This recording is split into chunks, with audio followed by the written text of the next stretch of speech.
Hey guys, welcome to financial monk. तो आज मैं आपके साथ एक बहुत ही अमेजिंग वीडियो लेके आया हूँ एंड यहाँ पे मेरे साथ एक बहुत अमेजिंग गेस्ट आए हैं, that is mister CA Mohit Gupta. Mohit is a chartered accountant by profession and he's also been into trading, into investments from the past 5 years.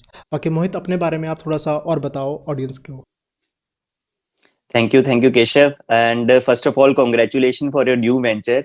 आप सभी एक्सपर्ट्स को fitness to finance, I think fitness to finance would be yes. A good word for this venture, hmm. That आप fitness experts and finance experts को एक roof के under लेके आए, एक ऐसा प्लेटफॉर्म अपने स्टूडेंट्स को दे रहे हो, एक यूनिक प्लेटफॉर्म अपने स्टूडेंट्स को दे रहे हो जो कि आई डोंट थिंक कि इंडिया के अंदर किसी ने ऐसा हम्म। सोचा भी है ऐसी चीज करने की। So congratulation for this thank and you. All the best. So my name is Mohit Gupta. I'm a chartered accountant, certified research and valuation analyst. I've been trading into stock markets from past 5 years and investing also. So I started my investment and trading journey in 2014, I guess, and I started with the capital of 3,500. So you might have read the quote of Warren Buffett that earlier you start, the better it is. The hmm. amount doesn't matter, but the timing matter. Hmm. I think you should start as early as you can. So I started at the age of 16 years with a hmm. minor account, and in 2014 I started with 3,500 capital, and today my capital is more than 20 lakhs.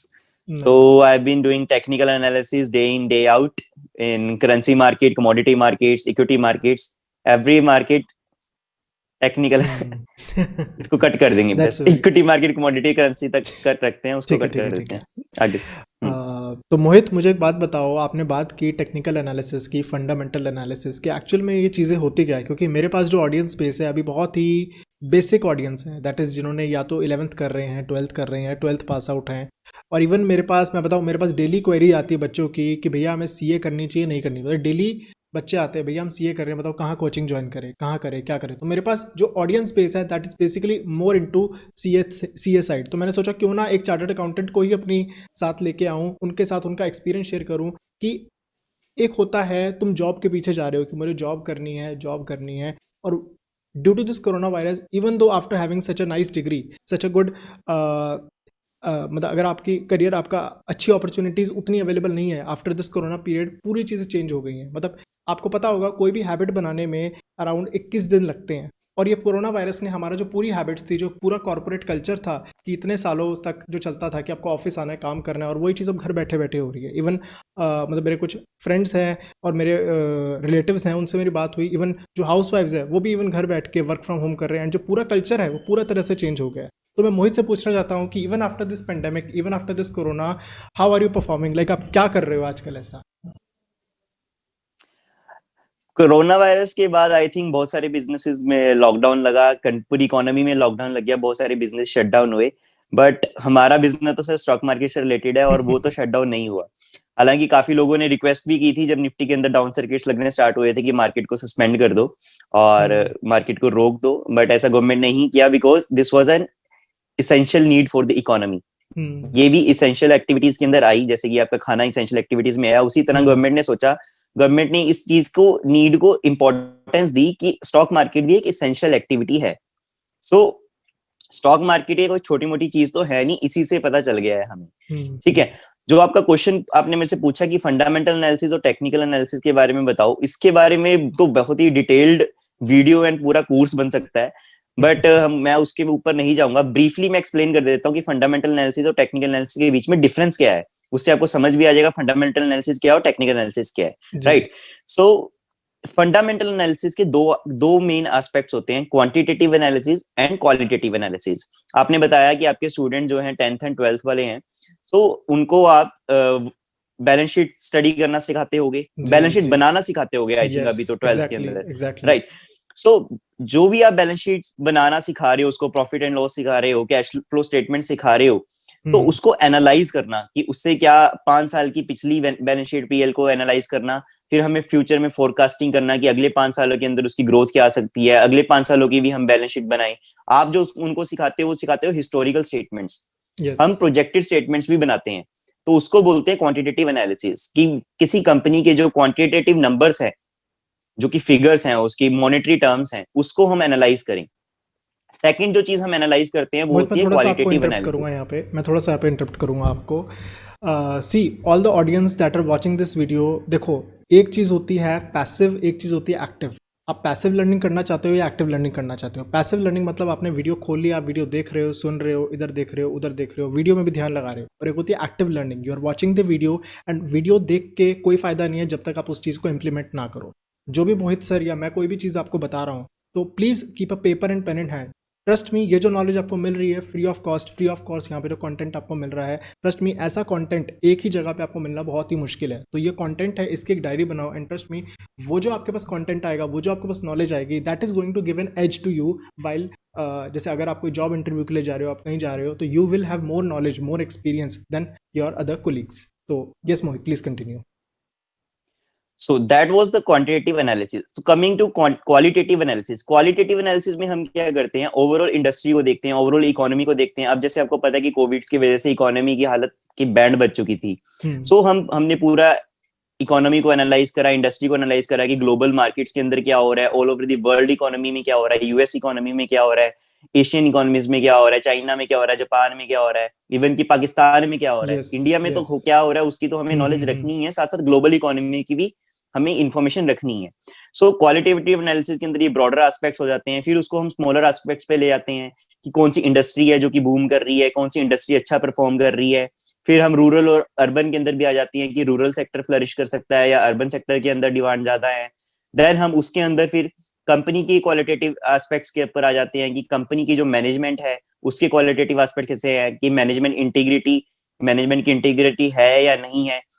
अगर देखो क्या होता है, अगर हम किसी company के अंदर बैठते हैं, किसी कंपनी में इन्वेस्ट करते हैं, तो उसका मतलब होता है कि आप गाड़ी गाड़ी के अंदर बैठे हैं पीछे जाके, ठीक है। अब आपको दो गाड़ियां मैं दूंगा, BMW और मारुति 800, जो कि अभी बंद हो गई है, ठीक है। तो आप कौन सी गाड़ी चूज करोगे? Obviously we will choose BMW। Obviously you will choose BMW, yes. Right, because आपने उसकी क्वांटिटेटिव एनालिसिस करी कि यार BMW तो बहुत महंगी गाड़ी है और BMW बहुत अच्छी गाड़ी है, ठीक है। अब मैंने आपको बताया कि आपने सीट पे पीछे जाके बैठना है। अब मैं आपको ड्राइवर देता हूँ, BMW में ड्राइवर मैं ऐसा दूंगा जिसको गाड़ी चलानी नहीं आती, शराब उसने पी हुई है ना, उसके बाद ड्राइविंग लाइसेंस है। मारुति के अंदर मैं आपको एक्सपर्ट ड्राइवर दूंगा। आपने जाना है सर 100 किलोमीटर की ड्राइव पे और हिली एरिया पे जाना है, अब कौन सी गाड़ी पे आप बैठना चाहोगे? अब मैं अपनी गाड़ी को शिफ्ट कर दूंगा with Maruti 800।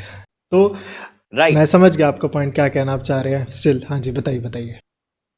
So this was my point कि क्वालिटेटिव एनालिसिस के अंदर हम ये क्वालिटेटिव फैक्टर्स को भी बहुत ओके। डीपली एनालाइज करते हैं, बिकॉज ये पूरी गेम को ही चेंज कर सकते हैं। हो सकता है कि आपकी कंपनी BMW जैसी हो, बट जो उसकी मैनेजमेंट है वो ही इतनी अच्छी नहीं है कि आपकी वो कंपनी की जो ग्रोथ है वो उस दिशा में लेके जा सके। हो सकता है वो घोटाले वगैरह करके अपनी जेब भरें, आप इन्वेस्टर को बेनिफिट ना दे। सो फंडामेंटल एनालिसिस में हम ये सारी एनालिसिस करते हैं on a brief note, but बहुत सारी एस्पेक्ट्स होते हैं, बट एक क्विकली आपको हिंट देने के लिए मैंने थोड़ी सी ये बात बताई। सो अब कमिंग टू टेक्निकल एनालिसिस में हम स्टडीज करते हैं। अगर मैं आपको एक लाइन में बोलूं, जो इर्रेशनल इन्वेस्टर्स होते हैं उनके बिहेवियर को हम स्टडी करते हैं, राइट। इर्रेशनल इन्वेस्टर या इर्रेशनल ट्रेडर, मैंने क्या बोला, देखो मार्केट के अंदर दो तरह के लोग होते हैं, दो कैटेगरीज में हम डिवाइड कर सकते हैं। एक तो वो जो कि पूरी रैशनल वे के अंदर डिसीजंस लेते हैं, क्वांटिटेटिव एनालिसिस करते हैं, क्वालिटेटिव एनालिसिस करते हैं, प्रॉपर डिसीजंस लेके, प्रॉपर एनालिसिस करके फिर अपनी डिसीजन लेते हैं, whether it is buy sell और होल्ड डिसीजन, राइट। फिर दूसरी तरफ आते हैं जो टिप्स लेते हैं, व्हाट्सएप ग्रुप पे आ गया जी, हाँ ये शेयर मरेगा, धमाका मारेगा, 10% के अपर सर्किट्स लगाएगा, वो वाले शेयर्स बाय कर लेते हैं। या फिर सेंटिमेंट्स को देख के कि बर्गर किंग इतना बढ़ सकता है, बर्गर किंग को बाय करी जा रहे हैं कि वो बढ़ रहा है 10%, इसलिए बाय कर रहे हैं। उन्होंने कुछ स्टडी नहीं करी, कुछ एनालिसिस नहीं करी, सिर्फ वो बढ़ रहा है इसलिए उसको और बाय कर रहे हैं। तो आपको पता है मार्केट के अंदर buying and selling, demand and supply के प्रेशर से प्राइसेस चेंज होती हैं, राइट। आपने इकोनॉमिक्स के अंदर अपने स्टूडेंट्स को पढ़ाया होगा। सो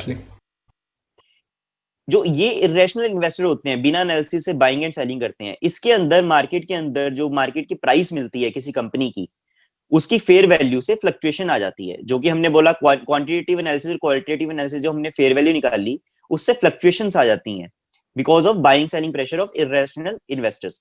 तो हम इस चीज की स्टडी करते हैं, मार्केट की साइकोलॉजी की स्टडी करते हैं ट्रेडर्स की साइकोलॉजी की स्टडी करते हैं टेक्निकल एनालिसिस में। उसके अंदर हम तीन चीजों को मेन जो स्टडी करते हैं, जो मैं पर्सनली स्टडी करता हूँ, वो तीन चीजों को स्टडी करता हूँ। First one is chart. Chart के अंदर दो चीजें हम स्टडी करते हैं, one is price and second is volume, right. And third is overall market sentiment. ये तीन चीजों को मैं स्टडी करता हूँ। बाकी जो और ट्रेडर्स होते हैं, जो स्टार्टिंग के नए ट्रेडर्स होते हैं, वो इसको अलग अलग चीजों के साथ स्टडी कर सकते हैं, चाहे वो अपने इंडिकेटर्स डाल के प्राइस को स्टडी करें, या फिर वो अपनी बहुत सारी एक यूनिक स्टडी जो बिल्कुल। काफी एक्सपर्ट इंस्टीट्यूशनल ट्रेडर्स जो इसको करते हैं, वो करते हैं मार्केट की, इन्वेस्टर्स और ट्रेडर्स की सेंटीमेंट की स्टडी भी आपको करी जाती है। आपको पता है सर्वे भी करवाए जाते हैं कि अगर मान लो अच्छा। कोई आईपीओ आ रहा है, उसके सर्वे करवाया जाता है कि नॉर्मल रिटेल पब्लिक उसके अंदर क्या व्यू रखती है, क्या वो उसको बाय कर रहे हैं या सेल कर रहे हैं। इस सर्वे से वो आइडेंटिफाई करते हैं कि मार्केट में बुलिशनेस है या बेरिशनेस है, फिर वो अपने डिसीजंस लेते हैं। इस तरह के सर्वे भी इंस्टीट्यूशनल लेवल पे हमारे पास होते हैं। तो मोहित, मेरा आपसे ये क्वेश्चन रहेगा कि तो हमें टेक्निकल एनालिसिस करनी चाहिए या फंडामेंटल एनालिसिस करनी चाहिए? Okay okay, very, I think this is a very valid question कि हम दो स्टडीज को क्यों समझे, एक ही स्टडी को क्यों ना समझे। तो देखो, सबसे पहले आपको अपना जो ड्यूरेशन है आपकी, आपको डिसाइड करना पड़ेगा कि आपको ट्रेडर बनना है या इन्वेस्टर बनना है, राइट। एंड आपको ड्यूरेशन देखना पड़ेगा कि आप शॉर्ट टर्म अगर इन्वेस्टर भी बनना है तो आपको शॉर्ट टर्म इन्वेस्टिंग करनी है या फिर लॉन्ग टर्म इन्वेस्टिंग करनी है।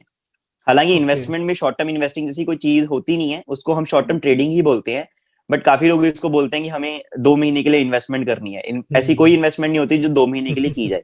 तो अगर आपका वो वाला व्यू पॉइंट है, तो मैं आपको बोल रहा हूँ कि आपको शॉर्ट टर्म ट्रेडर बनना है या लॉन्ग टर्म इन्वेस्टर बनना है, ठीक ओके। है। ज्यादातर लोग जो मार्केट में इंटरेस्टेड होते हैं वो शॉर्ट टर्म में इंटरेस्टेड होते हैं। तो मैं आपको बताता हूँ कि टेक्निकल एनालिसिस के बेनिफिट ओवर फंडामेंटल एनालिसिस क्या है। देखो, फंडामेंटल एनालिसिस को तो कोई बीट कर ही नहीं सकता। अगर आपको इन्वेस्टमेंट करनी है, और इन्वेस्टमेंट करनी है, ये कोई क्वेश्चन या डाउट नहीं है, ये तो एक इसेंशियल नीड है आज की कि हमें इन्वेस्टमेंट करनी ही पड़ेगी। इन्फ्लेशन इतनी ज्यादा है कि आपको किसी और एसेट प्रोडक्ट के अंदर इतने रिटर्न्स नहीं मिलेंगे जो उसको बीट कर सके, राइट। तो इन्वेस्टमेंट करनी तो इंपॉर्टेंट है ही। Fundamental analysis is very important for each and every one, whether he is related to finance और नॉट, ठीक है। तो फंडामेंटल एनालिसिस तो आपको करनी ही है, उस पर मेरा थम्स अप है। सेकंड जो है, टेक्निकल एनालिसिस क्यों करनी है, मैं वो बता देता हूं आपको, राइट। फंडामेंटल एनालिसिस से आपको टेक्निकल एनालिसिस क्यों करनी है ज्यादा। सो देखो, फंडामेंटल एनालिसिस में आप क्या करते हो, मैंने आपको बताया क्वांटिटेटिव एंड क्वालिटेटिव एनालिसिस करते हो, राइट। सो मतलब किसी कंपनी की आप वैल्यूएशन निकाल रहे हो, ठीक है, ओवरऑल इंडस्ट्री को देख रहे हो। अब उस वैल्यूएशन, मान लो आपने कंपनी किसी रिलायंस की वैल्यूएशन निकाली 2500 रुपीज, ठीक है। वो आपने ओके। कैसे निकाली, मैंने आपको बताया कि 5 साल की आप आगे की प्रोजेक्टेड बैलेंस शीट को एनालाइज करोगे, ठीक है। तो हो सकता है कि वो कंपनी 2500 पे आने में 5 साल लगा दे, यस। राइट। बट आपके पास उतनी पेशेंस नहीं है, आप कह रहे हो कि मुझे शॉर्ट टर्म के अंदर भी ट्रेडिंग करनी है, कि शॉर्ट टर्म के अंदर ही मैं एनालिसिस कर लूं कि कंपनी के तीन तीन महीने बाद क्या वैल्यूएशन निकलती है। हो बिल्कुल। सकता है 3 महीने बाद कंपनी परफॉर्म ना करे और आपकी फंडामेंटल एनालिसिस के हिसाब से वो शेयर की प्राइस ना हो। तो बिल्कुल। जो शॉर्ट टर्म के अंदर जो प्राइसेस फ्लक्चुएट करती हैं, वो करती हैं इन्वेस्टर के बिहेवियर के ऊपर। इसके बारे में हम बात कर चुके हैं कि डिमांड एंड सप्लाई से मार्केट के अंदर बिल्कुल। प्राइसेस अप एंड बिल्कुल। डाउन होती हैं। जी। तो आपको इन्वेस्टर का बिहेवियर एनालाइज करने के लिए टेक्निकल एनालिसिस करनी पड़ती है। तो अगर शॉर्ट टर्म के अंदर आपको प्राइस की मूवमेंट्स को पकड़ना है, तो आपको टेक्निकल एनालिसिस करनी पड़ेगी, मतलब कि चार्ट्स को एनालाइज करना पड़ेगा, प्राइस किस वे में मूव कर रही है, वॉल्यूम कैसे अप एंड डाउन जा रही है, ज्यादा वॉल्यूम्स कहाँ पे आ रही हैं, वो उस चीज को आपको एनालाइज करना पड़ेगा। सो फर्स्ट पॉइंट तो ये है कि शॉर्ट टर्म के अंदर फंडामेंटल एनालिसिस काम ही नहीं करती। फंडामेंटल एनालिसिस को अपने रिजल्ट्स देने के अंदर के लिए कुछ साल लगते हैं, 2 साल 3 साल, कंपनी परफॉर्म करने के लिए हमें कंपनी को टाइम देना पड़ता है। तब ये फंडामेंटल एनालिसिस आपकी काम आती है, तब उसकी वैल्यूएशन एक शेयर प्राइस में रिफ्लेक्ट करती है। बट शॉर्ट टर्म के अंदर इन्वेस्टर्स क्या बाय कर रहे हैं, क्या सेल कर रहे हैं, कहाँ पे डिमांड ज्यादा है, कहाँ पे मोमेंटम ज्यादा है, उसको हम खेलने के लिए, उसके अंदर हम उसको कैपिटलाइज करने के लिए हम टेक्निकल एनालिसिस करते हैं। तो मोहित, मुझे एक बात बताओ कि ये तो आपकी सब बात बहुत बढ़िया है कि हमें फंडामेंटल, अगर हम एक लॉन्ग टर्म व्यू रखते हैं तो हमें फंडामेंटल को यूज़ करना चाहिए, और अगर हमारा एक शॉर्ट टर्म व्यू है, लेट से 2 महीने का, 3 महीने का, इवन 6 महीने का, तो टेक्निकल एनालिसिस यूज़ कर रहे हैं। लेकिन कहाँ से ये सब चीज़ें सीखी जा सकती हैं कि चलो, कोई स्टूडेंट है जिसको शेयर मार्केट की ज़ीरो नॉलेज है, मुझे ये बताओ कि मैं ऐसा पर्सन हूँ, मुझे शेयर मार्केट की ज़ीरो नॉलेज है, मुझे स्टार्टिंग में क्या करना चाहिए? टेक्निकल, फंडामेंटल, चलो चलो बात की बात होगी, पहले मुझे बताओ, मुझे सीखना है, मैं कहाँ से सीखूँ? आप मुझे ये थोड़ा पहले गाइड करो। ओके, सो सबसे पहले जो आपके पॉकेट के अंदर एक बहुत ही पावरफुल टूल है जिसको आप दिन रात यूज करते हो, मोबाइल फोन, उसके अंदर 3 एप्स डाउनलोड कर लो आप, 4 एप्स डाउनलोड कर लो, 4 बहुत ही इंपॉर्टेंट ऐप। उसमें सबसे पहली जो इंपॉर्टेंट ऐप है वो है फाइनेंशियल मॉन्क। फाइनेंशियल मॉन्क की ऐप में स्टडी मटेरियल के अंदर मैंने आपकी चेक करी, आपने बेसिक से लेके एडवांस तक के फ्री मॉड्यूल्स डाले हुए हैं स्टॉक जी। मार्केट से रिलेटेड, राइट। उसके अंदर मैंने बेसिक वाले चेक करे थे, that was module was a kick start for any student जो इन्वेस्टमेंट या ट्रेडिंग सीखना चाहता है। तो हम्म। वो फाइनेंशियल मॉन्क की ऐप डाउनलोड करो, फ्री स्टडी मटेरियल के अंदर जाके उस उन मॉड्यूल्स को रीड करना स्टार्ट करो। हम्म। सेकंड, आप ऐप डाउनलोड करो ET markets, money control and investing. इन 3 एप्स के अंदर टॉप 3 आर्टिकल्स को आप डेली बेसिस पे रीड करना स्टार्ट करो। इससे आपको मार्केट की नॉलेज होनी हुई स्टार्ट होगी कि बर्गर किंग का आईपीओ अगर 10% डाउन जा रहा है, बर्गर किंग का शेयर 10% डाउन जा रहा है, तो किस रीजन से जा रहा है, ऐसे क्या इन्वेस्टर के सेंटीमेंट चेंज हो गए एक ही दिन में, जो कि वो शेयर 10% अप था, 0% पे पहुंचा, फिर 10% नेगेटिव, मतलब एक ही दिन में 10% हम्म। अप वाला शेयर -20% हो गया। तो ऐसे हम्म। क्या सेंटीमेंट्स के अंदर चेंज आ गया जो ये चीज हो गई। आप ये मार्केट की न्यूज को डेली डेली रीड करना स्टार्ट करो, आपको थोड़ी सी इंसाइट्स मिलेंगे, समझ आनी स्टार्ट होंगी कि चीजें कैसे होती हैं, इकोनॉमी से कैसे लिंकेजेस होती हैं। कंपनी अगर हर फर्स्ट डेट को अगर मारुति अपनी सेल्स अनाउंस कर रही है, उससे कैसे मारुति के शेयर्स में इम्पैक्ट पड़ता है, कैसे मतलब और चीजों का इम्पैक्ट पड़ता है। फिर आप रिजल्ट्स को स्टडी करना स्टार्ट करो, और बहुत ही इंपॉर्टेंट चीज, कंपनीज की एनुअल रिपोर्ट को आप स्टडी हमेशा करें। आप ऐसे करो, निफ्टी 50 के अंदर 50 टॉप कंपनीज हैं, उसके हम्म। अंदर से आपको जो कंपनी अच्छी लगे, 5 कंपनी ऐसी चूज कर लो जो आपको अच्छी लगती हैं, और उन 5 कंपनीज की एनुअल रिपोर्ट को स्टडी करो। ओके। जितना समझ आता है उतना ठीक है, जितना समझ नहीं आता वो भी ठीक है, बस उसको एक बार रीड करो, फुल रिपोर्ट को रीड करो स्टार्टिंग से लेके एंड तक। ठीक है। ये तो बात आपने बहुत बढ़िया बताई, कुछ ऐप्स बताई जिसके थ्रू थोड़ा सा एक बेस नॉलेज क्रिएट हो जाएगा, जिस तरीके से हम मार्केट्स में एक एंट्री ले सकते हैं, फाइनेंस की वर्ल्ड में एंट्री ले सकते हैं। अब एक बात आती है कि अगर कोई ट्रेडिंग में एंटर करना चाहता है, ये तो होगा कि हमें एक बेस बनाना है, नॉलेज लेनी है। तो मैं जो पर्सनली सोचता हूँ कि देखो, आज से 2.5 साल पहले मैंने अपनी खुद की जर्नी स्टार्ट की थी ट्रेडिंग की, इन्वेस्टिंग की। तो I was having back with my father, कि मेरे father was there, like he is been in to market since the year 2000। It's been 20 years, about more than 20 years since he is in to markets. And मैं उनसे ये पूछता था कि आप मुझे थोड़ा गाइड करो हाउ टू स्टार्ट। तो मेरे फादर का हमेशा क्वेश्चन रहता, मतलब एक हमेशा यही टोन रहता था कि मैं कुछ नहीं बताऊंगा तुम्हें, पहले तुम खुद से सीखो, खुद से जानो। सो आई थिंक जो एक रहता है ना, किक स्टार्ट किस तरीके से करे, वो मोहित ने बहुत बढ़िया से बताया है। मैं यहाँ पे बैठ के 10 चीज़ें बोलूँ, मोहित यहाँ बैठ के 10 चीज़ें बोले, उसका कोई फ़ायदा नहीं है जब तक आप खुद से इनिशिएटिव ना लो। मेरे फादर ने आज से 2.5 साल पहले अगर मुझसे अपना पूरा एक्सपीरियंस शेयर कर लिया होता, तो आज जिस जिस तरीके से मैं मार्केट्स को देखता हूँ, जिस तरीके से मैं मार्केट्स को अंडरस्टैंड करता हूँ, शायद वो तरीका ना रहता। मेरे पास एक बेस रहता, मतलब एक वो बेस नहीं रहता। जैसे कि एक मैं बताता हूँ, जो एक सिंपल सा, अगर हम एनिमल्स की बात करें, एक डियर होता है। डियर का जब भी एक बेबी होता है, तो डियर का बेबी वो मतलब ऊपर से नीचे जब गिरता है, जब वो बॉर्न होता है, तो वो बैठे रहता है। तो उसकी जो मदर होती है उसको किक मारती है, और उसको बहुत पेन होता है, कहते प्लीज़ मत मारो मुझे। वो फिर किक मारती है, मतलब किक मार मार के उसे ऐसे करके उठाती है, फिर कहती है तुम्हें, उसे भागना सिखाती है। और जब एक्चुअल में उसके पीछे उसका शिकार, मतलब जो लायन पड़ता है, तब उसे भागना सीखना आता है। तो अगर उसको अपने कंफर्ट जोन में बात करें, कि अगर आप अपने कंफर्ट जोन में रहोगे, कोई आपको बता देगा ये शेयर खरीद लो, ये शेयर बेच लो, तो वो चीज़ से आप नहीं सीख पाओगे। एंड सेकेंडली आपको लॉस बहुत होगा। बहुत सारे आपके फ्रेंड्स होंगे, रिलेटिव्स होंगे, टेलीग्राम चैनल होंगे, व्हाट्सएप ग्रुप्स होंगे, जहाँ पे आपको आते होंगे कि हाँ ये खरीद लो, ये कर लो, ये कर लो। नेट रिजल्ट में आपको बता रहा हूँ, 2 महीने में, 3 महीने में आपकी जो कैपिटल है that will go to zero. मतलब मैं बताता हूँ मार्केट्स का ट्रैक रिकॉर्ड क्या है। 99% ऑफ द ट्रेडर्स जो कि मार्केट में एंटर करते हैं, कोई नया बंदा मार्केट में एंटर किया, 90% कैपिटल अपनी वाइप ऑफ कर देते हैं with in the 90 trading sessions. तो दैट्स द फैक्ट। तो अगर आप मार्केट्स में 90 ट्रेडिंग सेशंस अगर आप रह पा रहे हो विद इवन लाइक, अगर आप अपने कैपिटल को ही प्रिजर्व कर पा रहे हो, then trust me that's a very nice thing. अब किस तरीके से करना है, क्या करना है, मैं इसके 2 चीज़ों को देखता हूँ। एक तो होता है फ्री ऑल्टरनेटिव, एक होता है पेड ऑल्टरनेटिव। फ्री ऑल्टरनेटिव आपको कहाँ मिलेगा? देखो, आप अगर यूट्यूब पे देखेंगे, यूट्यूब पे बहुत लोग हैं, बहुत बढ़िया लोग हैं जो कि आपको सिखा रहे हैं, लेकिन कैसे आइडेंटिफाई करें कौन बढ़िया है, कौन नहीं है। और दूसरा, अनकैटेगराइज्ड वे में है।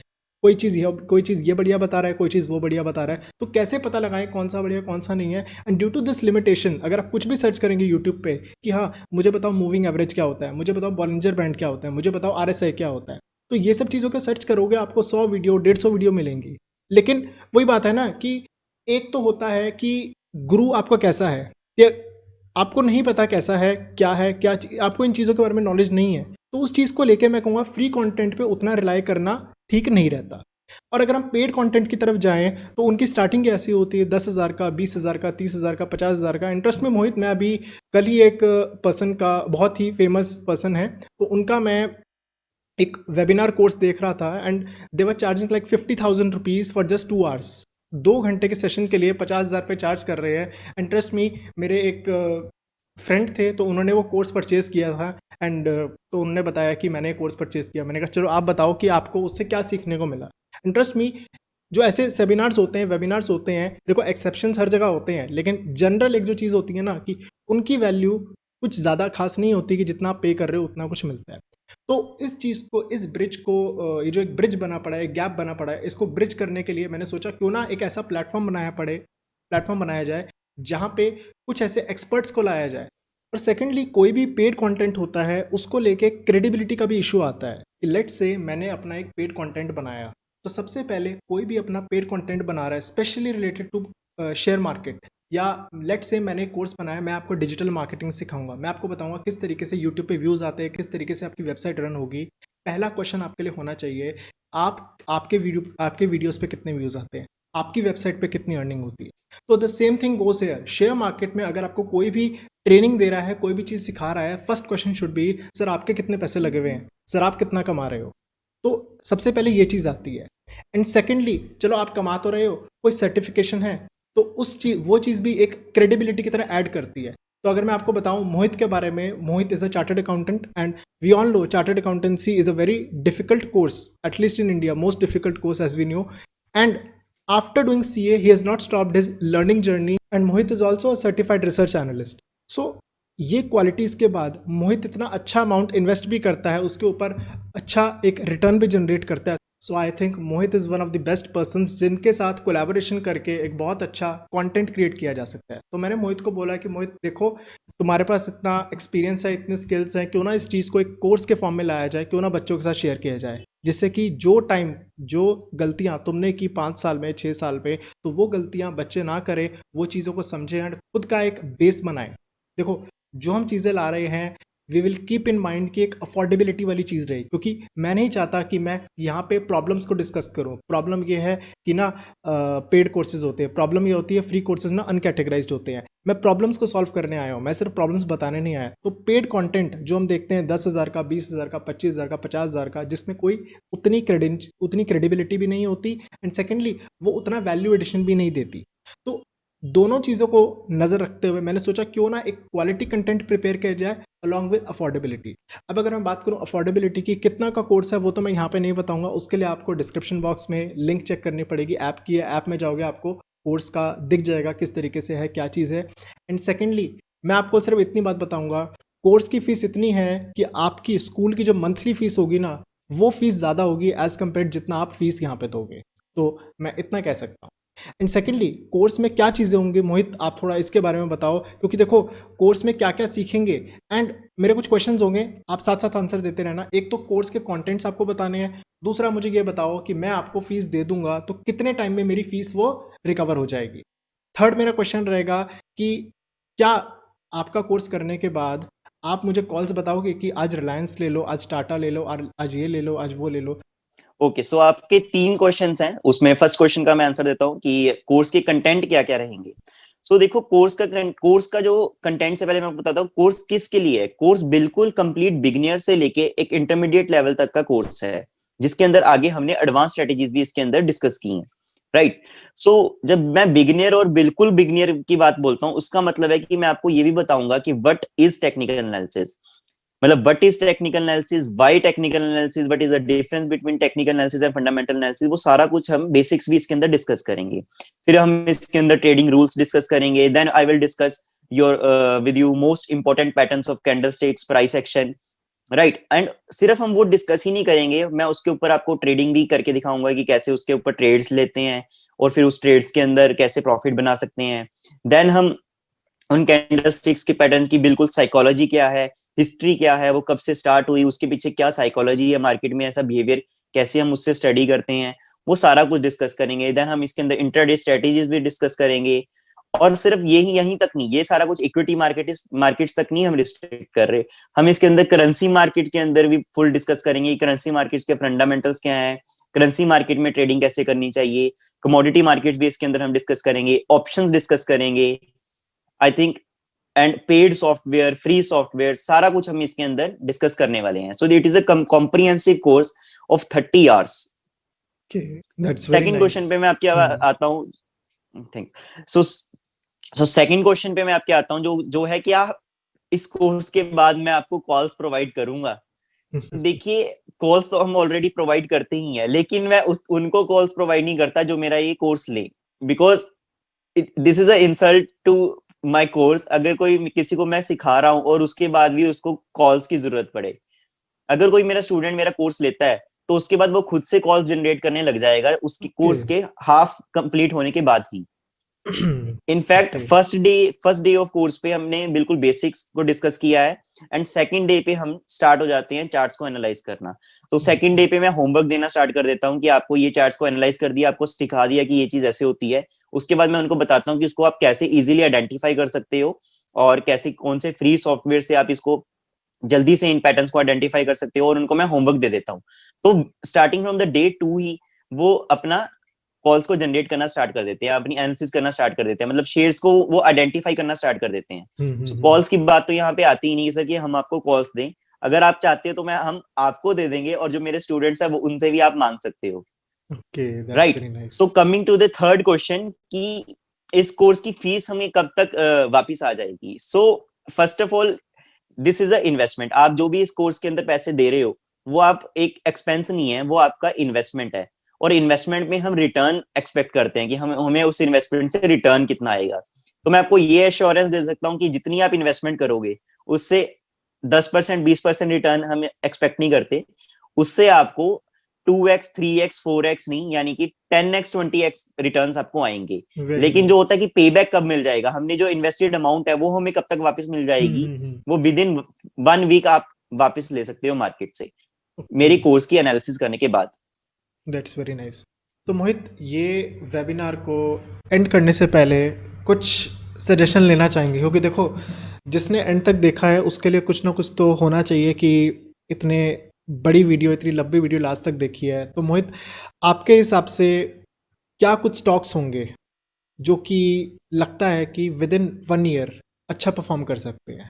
प्लीज़ माइंड करना इस चीज़ को कि ये जो हम स्टॉक्स आपको बता रहे हैं, it is based on the course that Mohit have provided. उस कोर्स को देखने के बाद आप वो चीज़ खुद आप उन चार्ट्स पे देख पाओगे। तो वही एनालिसिस के बाद मोहित आज आपके सामने 2 स्टॉक्स के बारे में डिस्कस करने वाले हैं। तो Mohit, please go ahead. Okay, so Keshav, you very well know कि मेरा एक बहुत ही फेवरेट स्टॉक है जिसको मैं आपको 70 के लेवल से मैं आपको बता रहा हूँ कि इसको बाय मैंने खुद पर्सनली किया है। और जो भी यहाँ पे मैं बोल रहा हूँ ये कोई पर्सनल बाइंग या सेलिंग की रिकमेंडेशन नहीं है, ये जस्ट हम एजुकेशनल पर्पज के लिए डिस्कस कर रहे हैं कि उसको मैंने स्टॉक को कैसे आइडेंटिफाई किया है। सो 70 रुपीज पे मैंने आपको एक स्टॉक बताया था कि यार ये गेमिंग इंडस्ट्री का स्टॉक है, गोवा के अंदर इनके कसिनोज हैं।